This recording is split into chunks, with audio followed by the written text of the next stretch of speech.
morning, students. Today let us study about second topic in Unit 8, that is graphical models. In that we will study about the inference in graphical models and the difference between DAG and UGM and more about Bayesian networks. So first let us see about the key takeaways for today's session.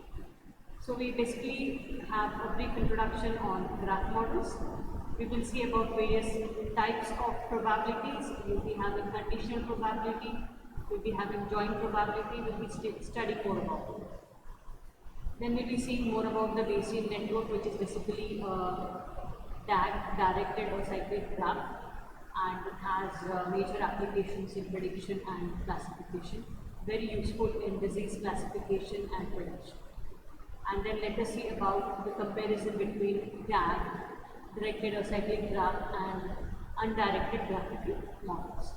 So Bayesian networks, as I told you, are basically very useful and have a great application in the field of medical science, and it is very important machine learning algorithm. So Bayesian networks are basically directed or cyclic graphs and are very useful in prediction of diabetes or maybe weather predictions or even classification. It will be very useful. So these are some applications of Bayesian network, and it has a lot of advantages because of which it can be applied. So let us see more about the probabilistic graphical models. So what are probabilistic graphical models? So this is basically the analysis using the diagrammatic representation of probability distributions. These are basically called as probabilistic graphical models. So a graph basically comprises of nodes. These are also called as vertices, and they are basically connected by links, which are also called as arcs. These are known as edges or arcs. In probabilistic graphical model, each node represents a random variable. Many random variables could be there. So the random variables can be represented by using the node. As I told you, there could be a group of random variables also. And the links express the probabilistic relationship between the variables. So as many variables would be there, and one variable would be related to another variable. So the links are basically used to diagrammatically show that the random variables are related. Now the graph basically captures the way in which the joint distribution over all of the random variables can be decomposed into a product of actors, each depending only on a subset of variables. So here you can see there is probability theory and node plus graph theory. So probabilistic graph models are basically a combination of probability theory and graph theory. That is why they are called as probabilistic graphical models, that is PGM. Now let us see what is a Bayesian network. So a network which is kind of a Bayesian basically falls under the category of PGM, probabilistic graphical models technique, that is basically used to capture or compute certain uncertainties, and they use the concept of probability group. So these are popularly known as belief networks and are used to model uncertainties by using the DAG, that is directed or cyclic graphs. Now joint probability and conditional probability are basically very basics associated with the PGM and Bayesian network. So let us see what it is. So joint probability is a statistical measure of two or more events that are happening basically at the same time, simultaneously happening. And that is basically defined as probability of A, B, C. The probability of event A, B, C occurring. So that is how it is defined, P of A, B, C. So it can be represented as the probability of intersection of two or more events that are occurring at the same time. Now what is conditional probability? So it is basically any specific event, say X, is having a conditional probability when there is a probability that an event will occur given that an event Y has already occurred. So event X conditional probability can be defined based on another event which is going to happen and one event has already occurred. Right? So probability of x given y is the probability of event x occurring given that event y occurs. Now if x and y are dependent events, then the expression for conditional probability is given as p of x given y is equal to p of x and y by p of y. Whereas if the x and y are independent events, then the expression for conditional probability is given by p of x by y equal to px.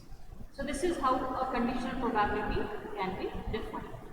Now let us see an example of Bayesian network. Here we have a scenario where a rain might wet the grass or a sprinkler can wet the grass. This is a condition.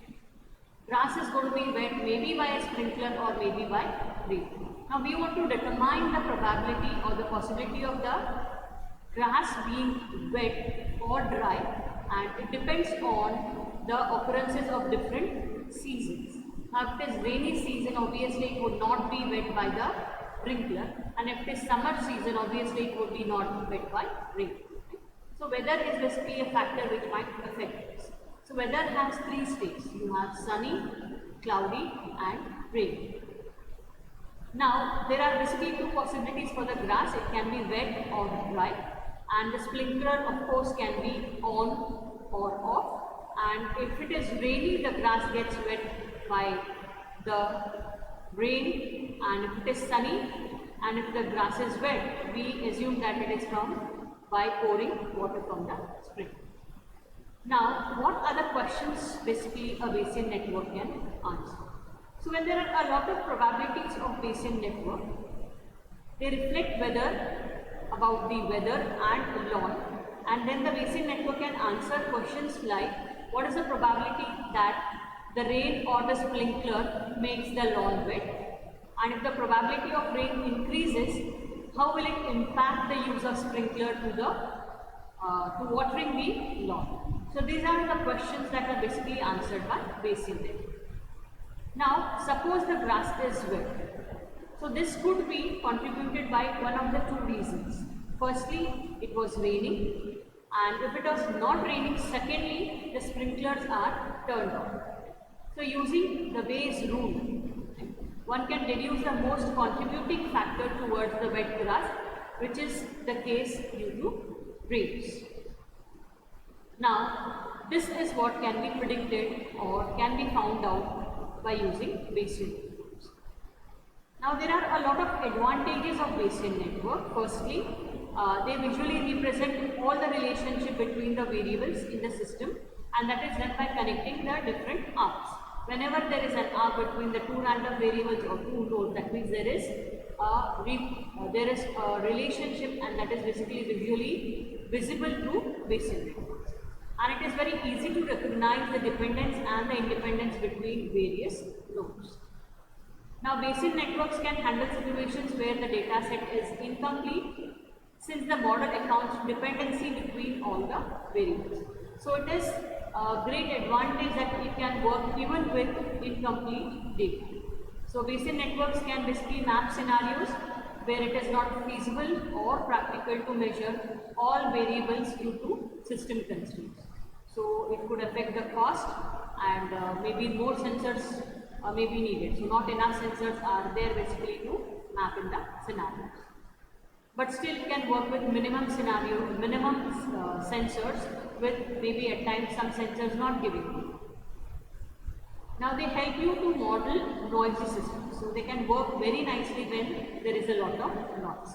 And they can be used for any model, for all known parameters to not known parameters. Now as there are disadvantages, there could be a lot of disadvantages also. So let us see about the limitations of Bayesian network. So all branches must be calculated in order to calculate the probability of any one specific branch. So you have to have the details of all the branches if you just even want the value of one branch. The quality of the result of the network depends on the quality of prior beliefs or model. And a variable is only a part of the Bayesian network if you believe that the system depends on it. So these are some of the limitations. There are few more. Now, calculation of the network is NP hard, that is non-deterministic polynomial time hard. So it is basically very difficult and possibly very costly. And calculations and the probability using Bayes rule and marginalization can become complex and are often characterized by subtle wording, and care must be taken to calculate them properly. So Bayes rule calculations and probabilities have to be done with appropriate care, and marginalization can be complex. And now let us see about inference. So inference is how to ask the model some questions. You have designed some questions, you will be asking how to raise those questions, that is inference. So you are given a probabilistic model, and how do we obtain answers to relevant questions about the world. Such questions often reduce to querying the marginal or conditional probabilities of certain events of inference. So these questions will basically reduce the query. So there are basically two types of questions that can be asked to a specific system, and it is marginal inference, and the other one is termed as MAP, that is maximum of posterior inference. It's posteriori inference.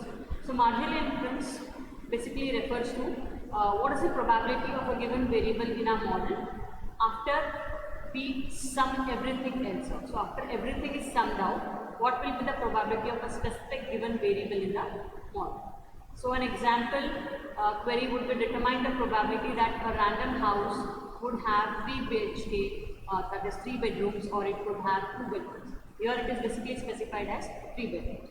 So that condition in marginal inference could be expressed as P of x1 equal to summation of x2, summation of x3, so on up to summation of xn, probability of x1, x2, so on up to x. So it's basically summing out everything. Then we have MAP, that is maximum a posteriori. So this inference basically asks for most of the likely assignment of variables. So for example, we may try to determine the most likely spam message and in a given mailbox. And as I told you, Gmail uses Bayesian network to find out a given mail is spam or not. So that basically can be solved by using argmax x1 up to xn, probability of x1 up to xn, and y equal to 1. So there are certain keywords like you're avoided something, or you're gifted something, and many other keywords, and based on those keywords the probability of that mail being marked as spam would be more. Now what are inferences in graphical models? So inference is basically defined as the process of deriving logical conclusions based on premises known and assumed to be true. So it is basically a process of deriving logical conclusions, and which are basically based on certain premises which can be known and are assumed to be true. And one strength of Bayesian network is the ability of inference. So it has a very strong ability for inference, which is the case, which specifically in this case involves the probabilities of unobserved variables in the system. So when observed variables are basically known to be in one of the states, probabilities of other variable will have different values than the generic case. Now let us basically take an example, say television, and the probability of the television being on is basically when there are people at home, and that is basically very high as compared to people when they are not at home. So when no one is at home, basically they do not on the TV. So if the current state of television is known, then we can basically calculate the probability of people being home, and this is basically based on whether the TV is on or not. So some information has to be available. Now software programs that basically use Bayesian networks incorporate inference. There is a software Genie, and this is basically introduced in learning, and it helps in analyzing the Bayesian networks.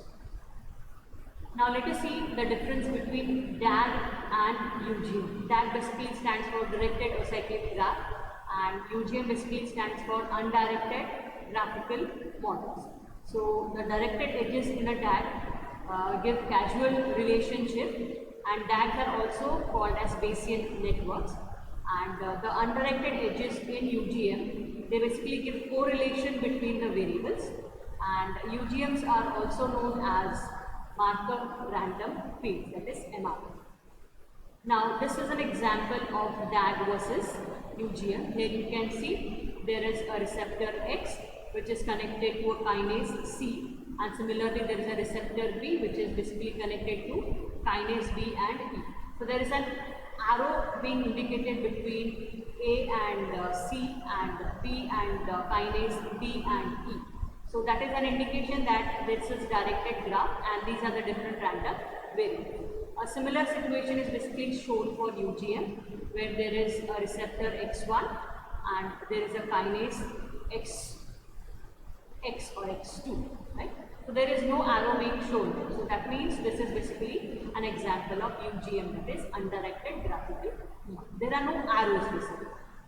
So this is basically the joint probability of DAG that is being represented. So here you have probability of X1 to Xn equal to probability of X1 into probability of X2, probability of X3 given X1, probability of X4 given X2, and so on. So this is basically the joint probability for DAG. Then you have the joint probability for UGM. You basically use 1 by Z. This is the factorization that is used in UGM. So here the probability of X1 to X8 is specified as 1 upon Z exp of E of X1 plus E of X2, so on, right? And as it is shown in the expression. So this is the joint probability of UGM. These are certain important questions specifically for this topic, and you can just refer the slides to go through these questions. And if you have any query, do not forget to contact me at the specified email ID. Stay connected to learn more about machine.